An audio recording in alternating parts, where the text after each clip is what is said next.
अल्हम्दुलिल्लाहि हम्दन कसीरन कमा अमर व नशहदु अल्ला इलाहा इल्लल्लाहु वहदहु ला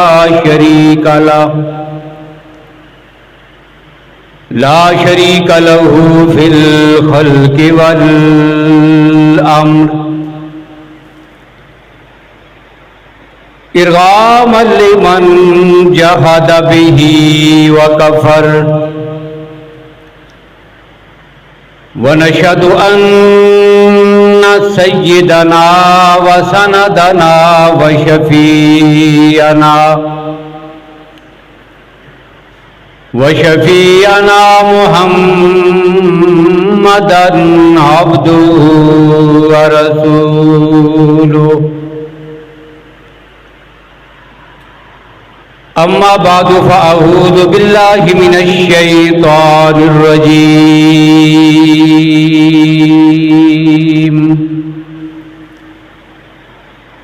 बिस्मिल्लाहिर रहमानिर रहीम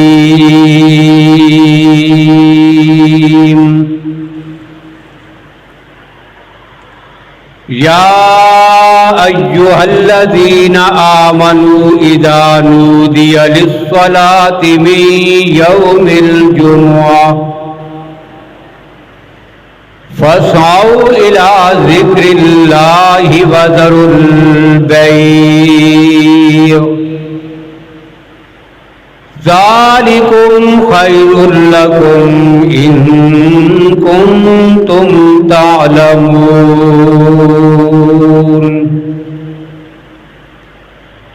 सदक़ल्लाहु मौलानल अज़ीम।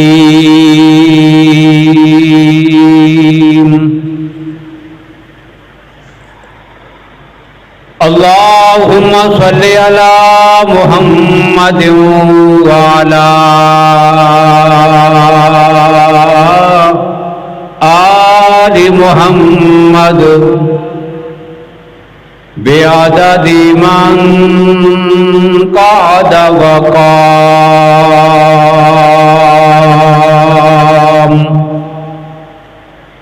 व सल्लि अला मुहम्मदिन व अला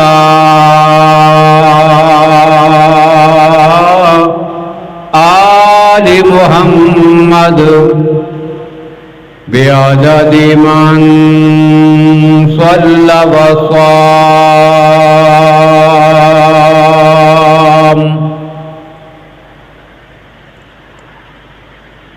काबिल इज़्ज़त एहतराम हज़रात उलमाए किराम,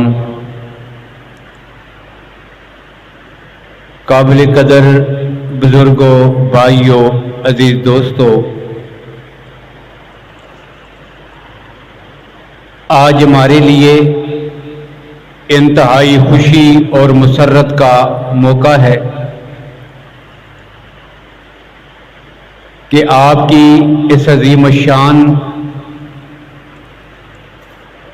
सैयदना अली अल मुर्तज़ा रज़ी अल्लाह ताला अन्हु के नाम से मुअल्लवन मस्जिद में जुमा का बाकायदा इफ्तिताह हो रहा है।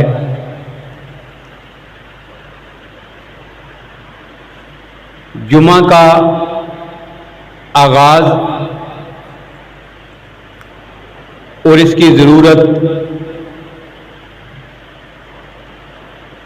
जुमा जहां जिन मसाजिद में अदा किया जाता है तो वहां पर सबसे बड़ा एक फायदा ये होता है कि हालात के मुताबिक या अय्याम की मुनासबत से, मौका की मुनासबत से शरीयत के अहकामात आप हज़रात तक पहुंचते रहते हैं और यही एक बहुत बड़ा फायदा है जुमा के इनाकाद का। आगाज में जब मदीना तैयबा में बाकायदा तौर पर जुमा का आगाज नहीं हुआ था, तो तब भी सहाबा किराम रज़ी अल्लाह ताला अन्हुम ने अपने इज्तिहाद से एक दिन को मुकर्रर कर लिया था। तो बड़ी खुशी का मौका है कि आपके यहां आज जुमा की नमाज में आपकी मस्जिद में जुमे का बाकायदा आगाज हो रहा है, जिस पर आपकी मस्जिद के इमाम और कारी साहिब बरादर मुकर्रम मौलाना कारी रियाज साहब भी मुबारकबाद के मुस्तहिक हैं और आप तमाम हज़रात भी। दूसरी बात यह है कि इन्होंने गुज़श्ता 2 हफ्तों से मेरे साथ ये राब्ते में थे। अपने इलाका के जय्यद उलमाए किराम से इन्होंने इस सिलसिले में मुशावरत की है और मुशावरत के बाद पूरे वसूक और एतमाद के साथ इस मसले को यहां पे शुरू किया गया है। इसकी शरई हैसियत और साथ ही इस इलाका और आपकी इस मस्जिद में इसकी ज़रूरत, इन सारी चीज़ों को मद्देनज़र रखकर यहां जो है इसका आगाज़ किया गया है। तो इस सिलसिला में भी हमें ज़हनी तौर पर मुतमईन रहना चाहिए और पूरे वसूख से इस काम को आगे चलाना चाहिए। और अगली बात ये कि ये जुमा है क्या, तो नबी अकरम सल्लल्लाहु अलैहि वसल्लम की बेसत से 560 साल कबल, यानी 5.5 सदियां कबल, नबी अकरम सल्लल्लाहु अलैहि वसल्लम के जद्दे आला जनाबे काब इब्ने लुवाई जो थे, उन्होंने एक सिलसिला शुरू किया था अपनी कौम में, अरब की धरती पर। और इस्लाम से कबल जो इस दिन का नाम था वो जुमा नहीं था, ये नाम भी इस्लाम की तखसीस है। अब इस्लाम से कबल इसका नाम क्या था, तो अरब के मुआशरे में ज़माना जाहिलियत में हफ्ते के 7 दिनों में जो जुमा का नाम है उसको हुरूबा कहते थे। अब फिर यह हुआ कि नबी अकरम सल्लल्लाहु अलैहि वसल्लम की बेसत और ऐलान नबुव्वत से 5.5 साल कबल, मेरे ख्याल में ज़रूरत भी इतनी नहीं है, आप मेरी तरफ तवज्जो दें और वो दुरुस्त कर लेंगे, बिजली का सिस्टम कर लेंगे।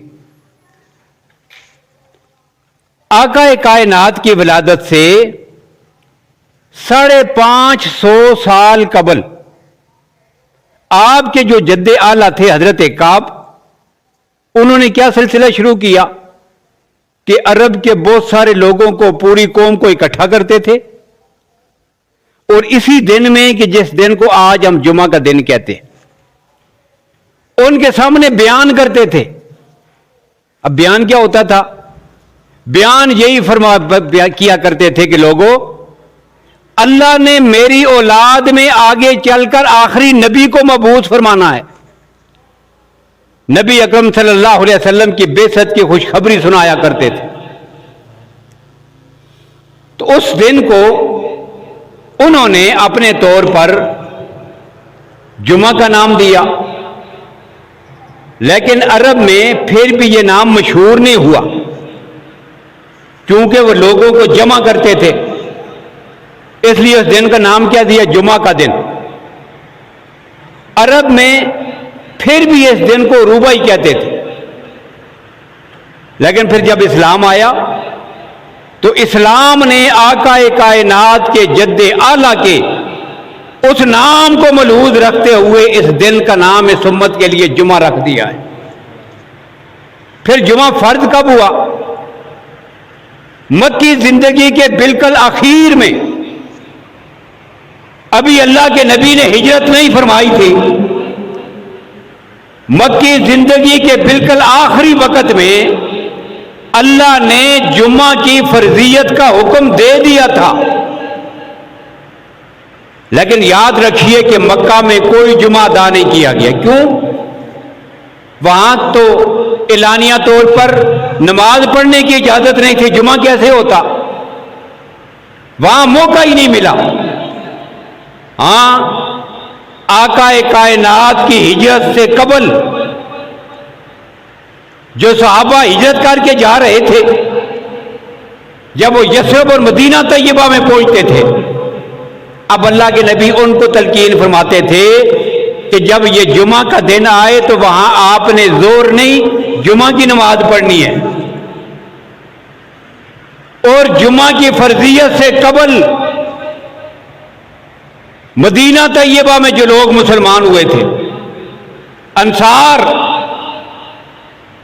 अब वो कुछ लोग आए, या रसूल अल्लाह हमने आपका कलमा पढ़ लिया है, हमें दीन सिखाने के लिए एक आदमी दे दें जो हमें अल्लाह का दीन सिखाए।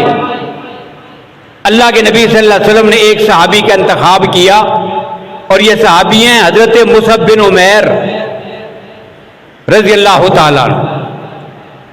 अब ये आगे मदीना में अभी जुमा की फर्जियत नहीं हुई थी, अब यहां पे आए लोगों को दीन की दावत देते थे, उनकी दावत से 2, 3, 4, 5 करते करते एक बड़ी तादाद होगी मुसलमानों की। अब ऐसे हालात में मदीना के एक अंसारी शख्स थे, सहाबी असद इब्न ज़रारा रज़ी अल्लाह ताला अन्हु।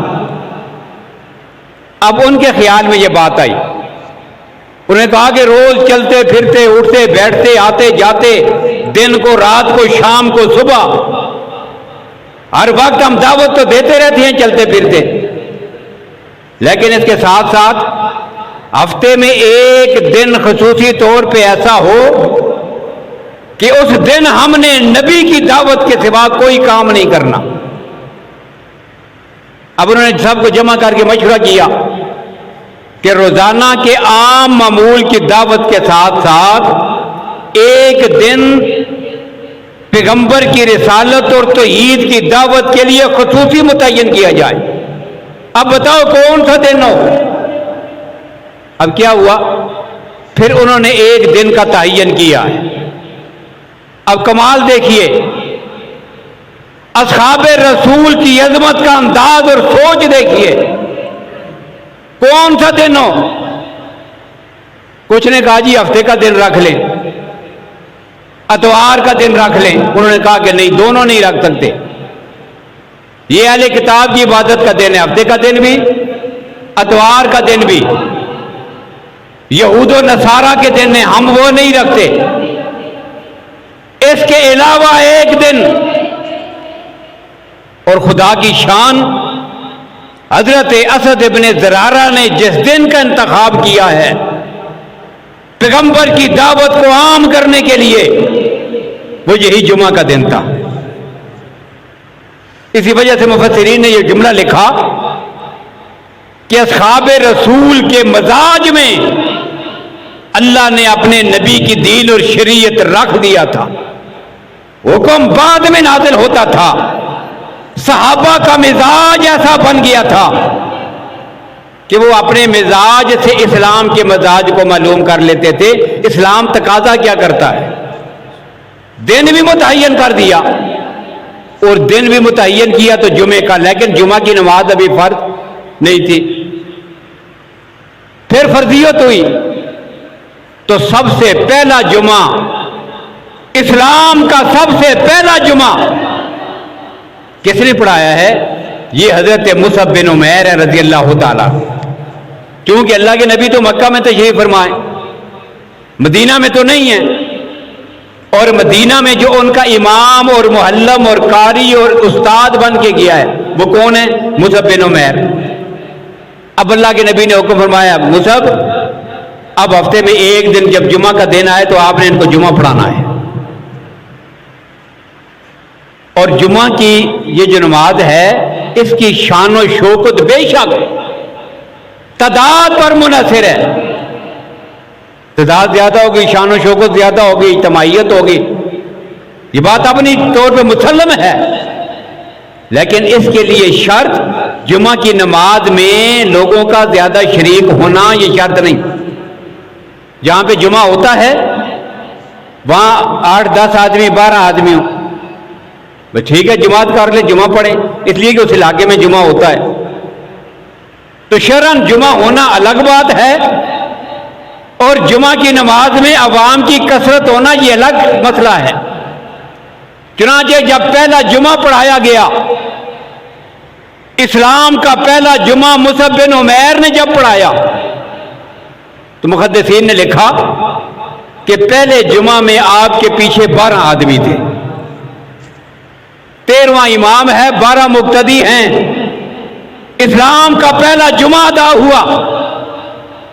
फिर अल्लाह के नबी सल्लल्लाहु अलैहि वसल्लम खुद हिजरत फरमा के मदीना तशरीफ ले आए। अब जब कुबा की बस्ती में पहुंचे तो सोमवार का दिन था। मेरे बरादर मुकर्रम मौलाना अब्दुल वाजिद साहब बड़े वो सारे वाक़ियात जिक्र कर रहे थे, जुमे को कौन कौन से अमूर सरंजाम पाए, अल्लाह ताला इनके इल्म में मज़ीद बरकत अता फरमाए। तो जब हिजरत फरमा के आका मदीना में पहुंचे, सोमवार का दिन था। 4 दिन आप कुबा की बस्ती में रहे। वहां पर ही मस्जिद कुबा की तमीर का आगाज हुआ। 4 दिन के बाद जुमा आ गया और जुमा की सुबह सुबह अल्लाह के नबी ने अगला सफर शुरू किया। यह कुबा मदीना शहर से बाहर एक बस्ती है, दूर का मोहल्ला है। अब वहां ठहरे रहे, 4 दिन आराम किया। 4 दिन के बाद अगला सफर शुरू हुआ शहर की तरफ। अब सुबह को चलना शुरू किया और ठीक जब यह वक्त हुआ दोपहर का, जुमा का जोर का वक्त हुआ, जुमा का दिन था, तो अल्लाह के नबी सल्लल्लाहु अलैहि वसल्लम कबीला बनु सालम में पहुंच गए। कबीला बनु सालम इब्ने औफ में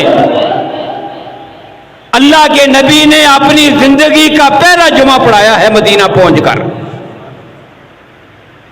तो ये जुमे का यूं आगाज हुआ। अब ये जो जुमा हमने शुरू किया है, फवायद भी, अजर भी, सवाब भी अपनी जगह पर और साथ ही हमारी जिम्मेदारियां भी फिर अपनी जगह पर है। अजर सवाब क्या है? अल्लाह के नबी सल्लल्लाहु अलैहि वसल्लम ने फरमाया, जो जुमात के साथ अदा करता है इसको इतना सवाब मिलता है जितना अल्लाह किसी के हज को कबूल फरमा ले। भाई हर हफ्ते में एक मकबूल हज का सवाब मिल रहा है, कितनी बड़ी सआदत। फिर जुमा पढ़कर मस्जिद में ही बैठा रहा, अल्लाह का जिक्र करता रहा, तस्बीहात पढ़ता रहा। असर का वक्त हो गया, असर की नमाज पढ़ी।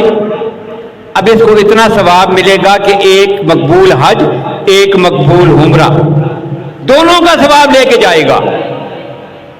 असर के बाद फिर बैठा रहा शाम तक। अब घर को लौटा है शाम की नमाज पढ़कर, एक हज, एक उम्रा, और इसके साथ अल्लाह की जात अपने बंदे को इतना मुकर्रब बना देते हैं। अल्लाह फरमाते हैं ये मेरा मुस्तजाब दावात बंदा है, अब जो मांगेगा मैं इसकी दुआओं को कबूल करूंगा। इतना सवाब, इतनी अजमतें। और साथ ही जब जुम्मा अपनी मस्जिद में, अपने मोहल्ले में इसका आगाज हो गया है तो फिर सुस्ती नहीं करनी। जैसे जुम्मा की अजान हो और कोशिश करें सबसे पहले पहुंचे। भाई कितनी बड़ी बात है। अगर ये ऐलान किया जाता है, आज हमारी जो सूरत हाल है आप देखते भी रहते हैं, चीनी तकसीम हो रही होती है, आटा बांटा जा रहा होता है, हम क्या करते हैं, सुबह सवेरे नाश्ता किए बगैर ही चले जाते। क्यों? इसलिए मेरा पहले नंबर आ जाए, लाइन में खड़ा होना है, चीनी बांटी जा रही है, मैं पीछे ना रह जाऊं, आटे का थैला मिलेगा, पीछे ना रह जाऊं। अब देखिए दुनिया के एक थैले के लिए हम क्या कुछ कर रहे हैं। और अल्लाह के नबी ने क्या ऐलान फरमाया, जो जुमा के वक्त मस्जिद में पहले आएगा एक ऊंट अल्लाह की राह में सदका करने जितना सवाब मिलेगा। इस सवाब के लिए भी हम आगे बढ़े, दौड़ें। लिहाजा जैसे पहली अजान हो पूरे शौक मोहब्बत के साथ अल्लाह के घर मस्जिद में आ जाए, जमात के साथ नमाज पढ़ें। और यहां पर एक बात और भी कह देता हूं, अल्लाह के नबी ने एक तो जुमा छोड़ने की सख्त सजाएं भी मुतय्यन फरमाई।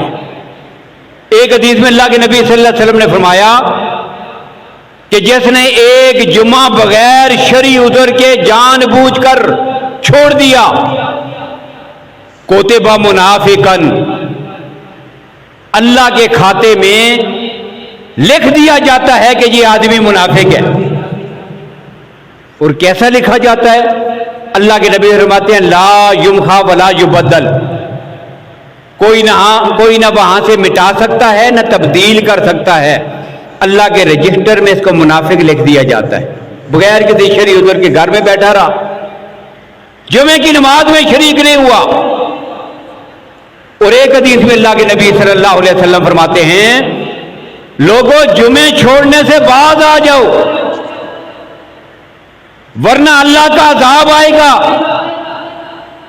या रसूलल्लाह, अज़ाब कैसा आएगा? अल्लाह के नबी ने फरमाया लयख्ततिमन्नल्लाहु अला कुलूबिकुम, अल्लाह फिर तुम्हारे दिलों पे मोहर लगा देंगे।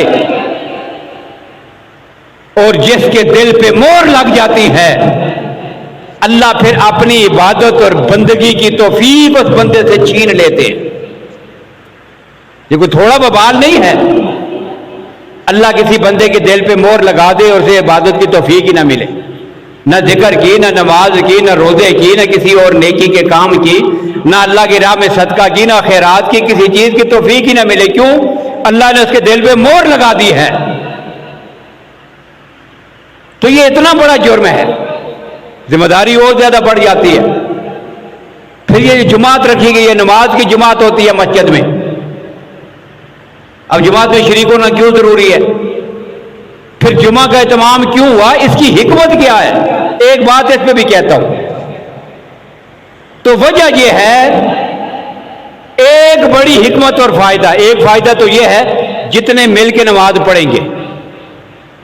अब घर में एक आदमी नमाज पढ़ता, एक ही नमाज का सवाब मिलता।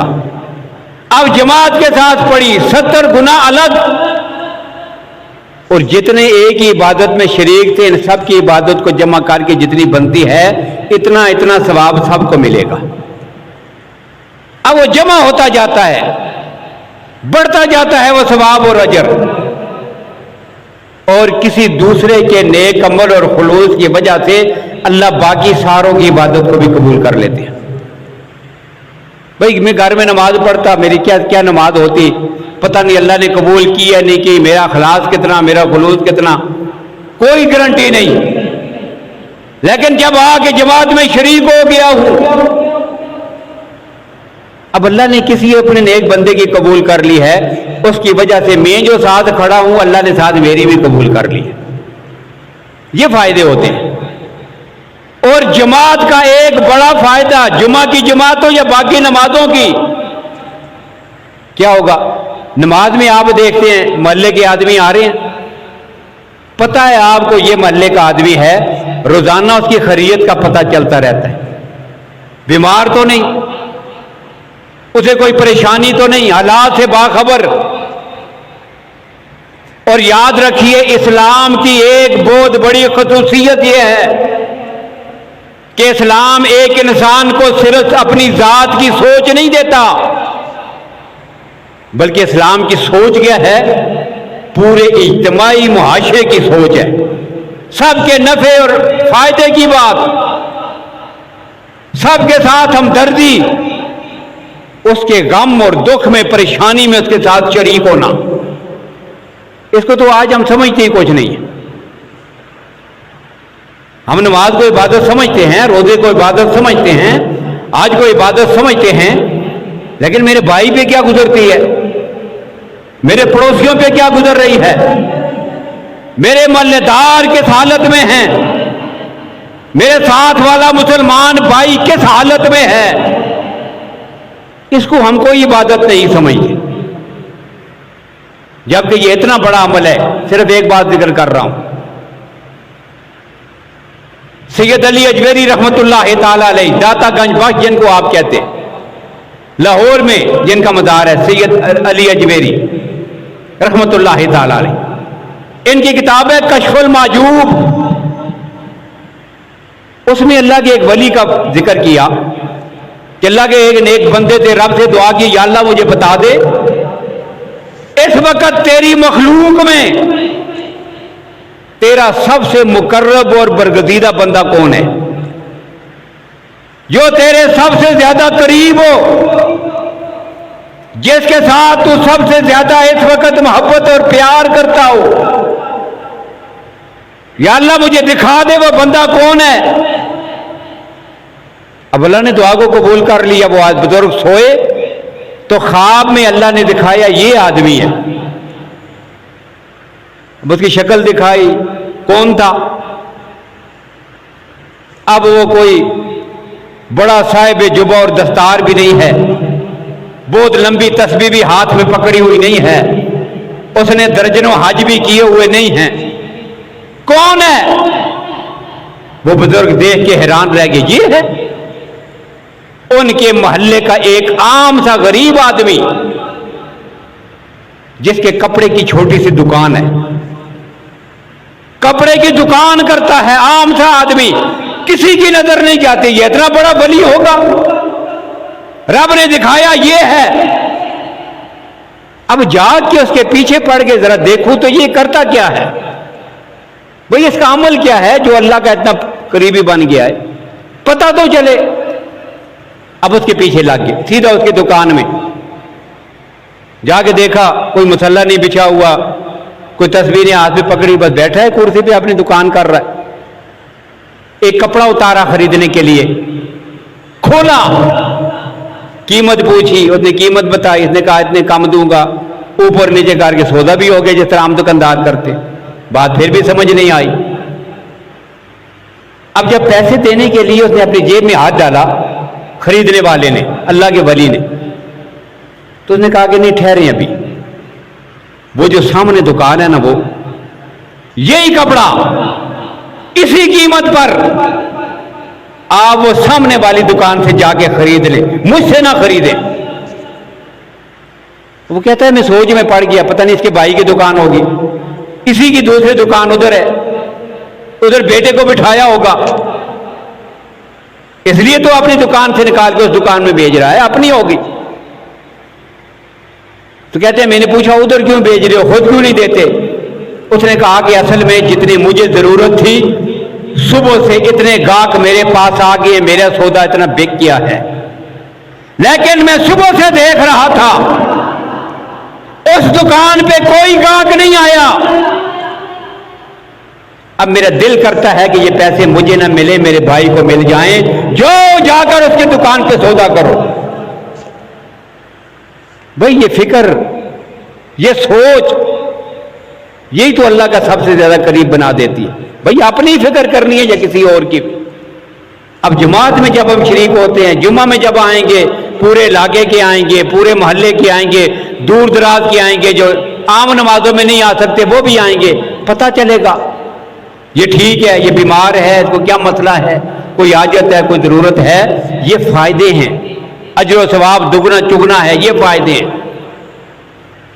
तो आप काबिले लायक सद तहसीन हैं, काबिले मुबारकबाद हैं, आपने इसका एहतमाम किया। अब शौक के साथ, पूरी मोहब्बत के साथ इस काम को जारी रखें। एक बात ये थी मौके की मुनासबत से, और अगली बात आखिरी कहता हूं हालात की मुनासबत से।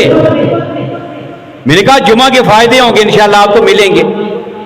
फायदे क्या होंगे? मौके की मुनासबत से भी शरीयत का मसला आपको पता चलेगा, हालात के मुताबिक भी शरीयत की रहनुमाई आपके सामने आएगी। और आज हालात की बात कर रहा हूं, बाकी सारे हालात को हम रद्दी की टोकरी में डाल रहे हैं। क्यों? महंगाई, परेशानी, सारे मसाइब, ये कोई हैसियत नहीं रखते। ये बहुत बड़े मसले होंगे अपनी जगह पर, लेकिन इस मसलों की हैसियत हमारे नजदीक एक राई के दाने के बराबर भी नहीं। क्यों? आज जो मसला पूरी उम्मत मुस्लिमा को दरपेश है, वो महंगाई का, भूख का, अफलास का, ये मसाइल नहीं है। इन मसाइल को हम पांव की जूती पर रखते हैं। सबसे बड़ा मसला जो आज दरपेश है वो मेरे नबी की इज्जत और हुर्मत का मसला है। मेरे नबी की इज्जत और हुर्मत पे हमला हो, फिर पीछे कोई नहीं बच जाता कि किसी और मसले पर बात की जाए। वो सारे मसले इंसान बर्दाश्त कर सकता है। एक गैरतमंद मुसलमान को भूख से मर जाना गवारा है। वो अपनी जान हालात की नजर कर सकता है, लेकिन अल्लाह की कसम मेरे नबी की इज्जत और हुर्मत महफूज ना हो, फिर वो आराम से कभी अपने घर में नहीं बैठ सकता। और अरसा से अहले कुफर का ये वतीरा बन चुका है कि वो क्या करते हैं, मुसलमानों के ईमान का टेम्परेचर चेक करने के लिए बार बार कभी एक जगह पर आकाए कायनात की तौहीन, कभी दूसरी जगह पर बिरून मुबालक में, और फिर अब इंडिया में वो कायनात की एक तिरंगी औरत आकाए कायनात की इज्जत और हुर्मत पे हमला करे। उन्हें पता हो जाना चाहिए। आज वैसे हम क्या कर सकते हैं, उनके मुल्क की मसनूहात का बाइकाट भी करें, इस वाक़े की मजम्मत भी करें, इस खबासत पर उठते बैठते उन पर लानत भी करें, और जो असल करने का काम है वो क्या, जिस किसी का हाथ पहुंचता है इन मलहून लोगों को सफाई हस्ती से मिटा देना हम अपना ईमान समझते हैं। अल्लाह की कसम हम दूर हैं, यहां से हम नहीं जा सकते, हमारा हाथ उस गर्दन तक नहीं पहुंच सकता, लेकिन हमारे जज्बात और हमारी जिम्मेदारी हम इसका इजहार तो कर सकते हैं। और वो ये है कि कोई अगर इसको अपने लिए मुश्किल समझता है, काम वो करे जिम्मेदारी में उठाने के लिए तैयार हो। हम जिम्मेदारी उठाने के लिए तैयार हैं, और पैगंबर की इज्जत और हुर्मत के लिए गले में अगर फांसी का फंदा लटका दिया जाए, अल्लाह की कसम कायनात में इससे बड़ी इज्जत और अजमत कोई नहीं है। हम तो उन सहाबा और पैगंबर के मानने वाले हैं। अल्लाह के नबी मक्का में हैं, मदीना से कुछ लोग गए अल्लाह के नबी से मुलाकात करने के लिए। बड़ा मुश्किल दौर था, छुप कर रात के वक्त मुलाकात होती थी। घाटी में बैते हकबा हुई, 70 आदमी गए थे। रात के अंधेरे में छुप कर उन्होंने पैगंबर का कलमा पढ़ा, आपके हाथ पे हाथ रखकर बैत की। इन 70 जाने वालों में हजरत ज़ैद भी थे, हजरत ज़ैद की बीवी उम्मे हमारा है वो भी थी, हजरत ज़ैद का एक और भाई भी था, उम्मे हमारा की एक बहन भी थी, इनके साथ एक दूध पीता बच्चा भी था। रास्ते में मां उठा के लेके गई थी।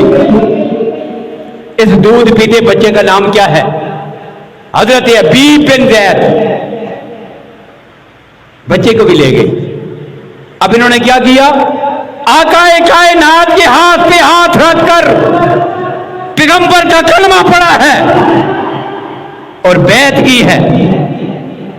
बैत खत्म हो गई, सबके 70 के 70 सबने बैत कर ली, बच्चा पीछे रह गया। अल्लाह के नबी ने फरमाया बच्चे को भी ले आओ। अब बच्चा करीब लाया गया, रात की चांदनी में तन्हाई में छुपकर अल्लाह के नबी ने उस बच्चे का हाथ अपने हाथ पे रखा, ऊपर दूसरा हाथ रख के उस बच्चे की बैत की है। और मैं कहा करता हूं, सारी पैगंबर की जमात को छोड़कर सिर्फ उस बच्चे को अगर आप ले लें, जिस दूध बच्चे पीते बच्चे ने पैगंबर के हाथ पे हाथ रखकर बैत की थी, इस बैत का वो हक अदा किया है कि क़यामत तक दुनिया याद रखेगी। बैत कर ली, आगे वापस दिन गुजरते गए, रातें गुजरती गई, हफ्ते गुजरे, महीने गुजरे, साल गुजर गए। अल्लाह के नबी मक्का हिजरत करके मदीना तशरीफ ले आए। जंगे बदर हुई, ये अभी भी नहीं गया, अभी छोटा है। जंगे ओद हुई, शरीक नहीं हुआ, अभी छोटा है। बाद वाले गज़वात में शरीक हुआ, बहादुरी के जोर दिखाए, सब कुछ अपनी जगह पर। लेकिन जब ये बच्चा जवान हुआ, इसकी जिंदगी में एक मौका आया है पैगंबर की इज्जत में मर मिटने का। फिर इसका किरदार क्या है, बस यही एक बात कहता हूं। मुसैलमा कज़्ज़ाब ने ऐलान नबूवत किया, उस दज्जाल ने कहा मैं भी नबी हूं। अल्लाह के नबी को खत लिखा, कहता है जी अल्लाह ने मुझे आपके साथ नबूवत में शरीक बना दिया है, आप भी नबी हैं, मैं भी नबी हूं। आधी जमीन आपकी है, आधी मेरी है। ये खत लिखा, 2 आदमी भेजे, अल्लाह के नबी सल्लल्लाहु अलैहि वसल्लम के पास खत पहुंच गया। अल्लाह के नबी ने पढ़ा, कहता है मैं भी नबी हूं, आपके साथ नबूवत में शरीक हूं, आधी धरती आपकी आधी मेरी है। अल्लाह के नबी ने उन कास्तों से पूछा, बताओ तुम्हारा क्या ख्याल है? कहने लगे हम तो उसको नबी मानते हैं। अल्लाह के नबी ने फरमाया, अगर सफीर और कासिद को आलमी सतह पर जान बख्शी न दी गई होती, आलमी कवानीन के मुताबिक इस्लाम ने सफीरों को जान बख्शी न की होती, ये जुमला कहने पर मैं तुम दोनों की गर्दन उतार देता। लेकिन जाओ जाओ, जब तुम्हें छोड़ता हूं। जवाब भी लिख के दे दिया और फिर एक खत लिखा मुसैलमा कज़्ज़ाब के नाम। खत क्या था, मैं मुहम्मद रसूलुल्लाह इला मुसैलमत अल कज़्ज़ाब। ये मुहम्मद रसूलुल्लाह का खत है और मुसैलमा जो कायनात का सबसे बड़ा झूठा है उसके नाम। अस्सलामु अला मन इत्तबअल हुदा, उस पर सलाम है जो अल्लाह की हिदायत की इत्तबा करता है। अन्नल अर्ज़ लिल्लाहि यूरिसुहा मन यशाउ मिन इबादिही वल आक़िबतु लित्तक़वा। कहते हो मैं भी नबूवत में शरीक, आधी जमीन तुम्हारी आधी मेरी, ऐसी बात नहीं।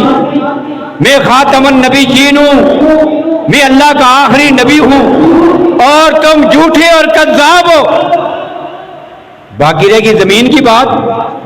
ये धरती किसी के बाप की मलकियत नहीं है, ये मेरे रब की मलकियत है। अल्लाह जिसे चाहता है अता करता है और अल्लाह अपने नेक बंदों को ये जमीन अता करेगा, जिस तरह खुलफाए राशिदीन को अता की है। ये जवाब दे दिया। अब कौन खत लेके जाए? अल्लाह के नबी ने जिस नौजवान का इंतखाब किया, ये वो यबीब बिन ज़ैद है। जिस दूध पीते बच्चे ने पैगंबर के हाथ में बैत की थी ना, ये वही नौजवान था। अल्लाह के नबी ने खत दिया, जाओ नजद के इलाका में मुसैलमा को दे के आ जाओ। खत पहुंचाया गया, बड़ा गुस्सा आया, बड़े पेज और ताप खाए, बड़ी तकलीफ हुई। ऐसा इनकार किया है उसने और ये खत लेके आ गया। अब वो सवाल करता है हबीब से, बताओ मोहम्मद को अल्लाह का आखिरी नबी और रसूल मानते हो? कहा बिल्कुल मानता हूं। दूसरा सवाल था, मुझे नबी और रसूल मानते हो? कहा नहीं मानता। अब सारी दुनिया इकट्ठी और जमा है। कहता है पता है जब इनकार करोगे तो क्या होगा? उसने कहा बताओ क्या होगा। उसने एक जल्लाद को बुलाया, तलवार दी, कहने लगा इसका एक हाथ काट दो। यहां से हाथ कटकर जमीन पे गिर जाता है और सारे मजमे के सामने वो कटा हुआ आजाद जमीन पे फिरता है, घूमता है, फड़कता है। अब कहता है बताओ आप मुझे नबी और रसूल मानते हो? उसने कहा कि बिल्कुल नहीं मानता। अब कहा कि दूसरा हाथ भी काट। अब दूसरा हाथ कट गया, फिर सवाल हुआ, फिर इनकार किया, पांव काटा गया, दूसरा पांव काटा गया, फिर जिस्म के टुकड़े किए गए, जब तक हजरत हबीब की जुबान चलती रही, आखिरी दम तक वो यही कहते रहे, मैं पैगंबर की इज्जत इज्जत और हुर्मत पर कुर्बान हो सकता हूं, लेकिन कायनात के किसी लानती को आका के बाद नबी और रसूल मानने के लिए तैयार नहीं हूं। यही कहते कहते हजरत हबीब ने अपनी जान पैगंबर के लिए कुर्बान की है। यूं उस पैगंबर की बैत का हक अदा किया है। और पीछे क्या हुआ? मदीना में खबर पहुंची, शहीद हो गए, जिस्म के टुकड़े कर दिए गए। मदीना में खबर आ गई, जिसे अल्लाह के नबी ने भेजा था हबीब, वो तो मारा गया है, उसके जिस्म के टुकड़े हो गए, वो शहीद हो गया। सबने सुना, उसकी मां उम्मे हमारा ने भी सुना, जो उठा के ले गई थी दूध पीते बच्चे को। मां ने भी सुना। आज हमारी भी माएं हैं, उनके जज्बात देखें और उस इस्लाम की उस मां को देखें जिन्हें अल्लाह के नबी ने कुरान में मेयार हक कहा। जरा उनकी जुर्रत ईमानी भी देखें। क्या कहा? मां को पता चला बेटे के जिस्म के टुकड़े हो गए हैं, तो मां खुश हुई, सजदे में गिर गई, अल्लाह के सामने शुक्र का सजदा अदा किया और खड़े होकर कहती है, लिहाज़ल यौम अर्ज़ातहू, मुझे बड़ी खुशी हुई, मेरे बेटे ने पैगंबर की इज्जत और हुर्मत के लिए अपनी जान के टुकड़े करवा दिए हैं। मैंने इसी दिन के लिए अपने बेटे को दूध पिलाया था। ये वो जज्बा है मुसलमानों का, ये वो जज्बा है। और इन खबीसों की सजा क्या है? एक लम्हे के लिए भी इनको सफाई हस्ती पे जिंदा रहने का हक हासिल नहीं। इस तक पहुंचने की कोशिश करें। बाइकाट अपनी जगह पर, मजम्मत अपनी जगह पर, मुजाहरे अपनी जगह पर, लेकिन इस पर इक्तफा नहीं। आराम और सुकून तब होगा कि जब इन लानतियों को उनके ठिकाने तक पहुंचा दिया जाएगा। और यह इस्लाम का मुसलमान उसूल है, ये कोई दहशत गर्दी नहीं, मेरा अकीदा और ईमान है। सिर्फ बस आखिरी बात कह रहा हूं, सैयदना फारूक आजम रज़ी अल्लाह तआला अन्हु का दौरे खिलाफत है, बड़े इलाके फतह हो गए, मदियन, ईरान, रूम। इसी दौर में बहरैन का इलाका भी फतह हुआ, नए नए लोग मुसलमान हुए थे, बहरैन फतह हो गया। और वहां पर एक बड़ा ग्राउंड था, मैदान था, कोई बच्चे खेलते थे, कोई मुकाबले होते थे, तो कोई मैच हो रहा था। बहरैन के एक ग्राउंड में बच्चों का खेल हो रहा था। और बच्चे क्या खेल रहे थे? तो हदीस में अल्फाज हैं, बिस्सवाल जा, कोई हाकी नुमा खेल था। जिस तरह हाकियां होती है ना, इस तरह के डंडे उनके हाथों में पकड़े खेल रहे थे। अब खेलते खेलते एक बच्चे ने, नया नया मुसलमान हुआ था, सारे मुसलमानों के बच्चे थे, एक मुसलमान बच्चे ने गेंद को मारा तो सामने किनारे पर जो तमाशाई बैठे थे उनमें से उस दौर का ईसाइयों का एक पादरी भी बैठा हुआ था, बिशप उनका। अब गेंद सीधी उछली और जाकर उसके सीने पे लगी, उसने पकड़ ली। अब बच्चे हैं, एक बच्चा गया उसके पास गेंद लेने के लिए, मेरी गेंद वापस करो। उसने कहा कि नहीं वापस करता। अब फिर इसने तकरार किया, उसने कहा नहीं वापस करता। अब जब बच्चे ने देखा कि ये वापस नहीं करता, तो बच्चे के ज़हन में जो आकाए कायनात की अजमत थी उसी का वास्ता दिया। कहता है, सअल तो कभी हक के मोहम्मदिन, मैं तो ये अपने नबी मोहम्मद की इज्जत और हुर्मत का वास्ता देके कहता हूं, हमारी गेंद वापस करो। बच्चा है ना, खेलने वाले बच्चों के लिए तो सारी कायनात उनके खेल के खिलौने ही होते हैं, वही सबसे ज्यादा कीमती होते हैं, वही सब कुछ होता है। अब उसके लिए जुमला कह दिया, उस लानती ने फिर इनकार भी किया। और जब रसूलुल्लाह का नाम सुना तो अपनी जुबान से कोई नजेबा जुमला कह दिया। नऊजुबिल्लाह, कौन होता है मोहम्मद जिसके वास्ते देते, कोई जुमला कह दिया। अब उसने बाकी बच्चों को बुला लिया, दौड़ गया। क्या हो गया? कहते हैं, उसने मेरे नबी के बारे में ये जुमला कह दिया है। अब सब बच्चों ने जब ये जुमला सुना वही जो हाथ में हाकिया और डंडे पकड़े हुए थे उससे उन पे हमला कर दिया, पादरी पे हमला कर दिया, इतना मारा कि उसको कत्ल कर दिया। अब बहरैन में यह वाकया हुआ, यह खबर मदीना तैयबा में 22 लाख मुरब्बा मील के हुक्मरान हजरत फरूक आजम तक पहुंची। पता चला झगड़ा हुआ है, इस बात पे हुआ है, और बच्चों ने एक पादरी को यूं मार के कत्ल कर दिया है। ये मसला हो गया है। आज के दौर का हुक्मरान होता तो क्या करता? फौरन मजम्मत करता, मैं इस दहशतगर्दी की मजम्मत करता हूं, हम इनको कैफरे किरदार तक पहुंचाएंगे, हम कानून किसी को हाथ में नहीं लेने देंगे। ये सब तुम्हारे बकवास हैं, ये शरीयत का हुक्म नहीं। शरीयत का हुक्म क्या है?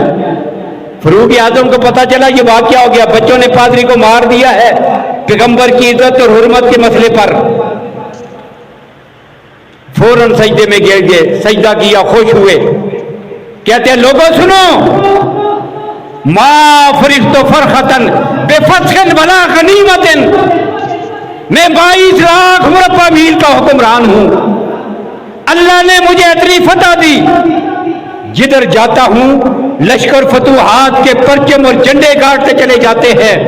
मैं वो हूं जिनकी बेटी पैगंबर के घर में है, मैं वो हूं जिनको पैगंबर ने कहा था जो रास्ते पे चलता है शैतान भी भाग जाता है।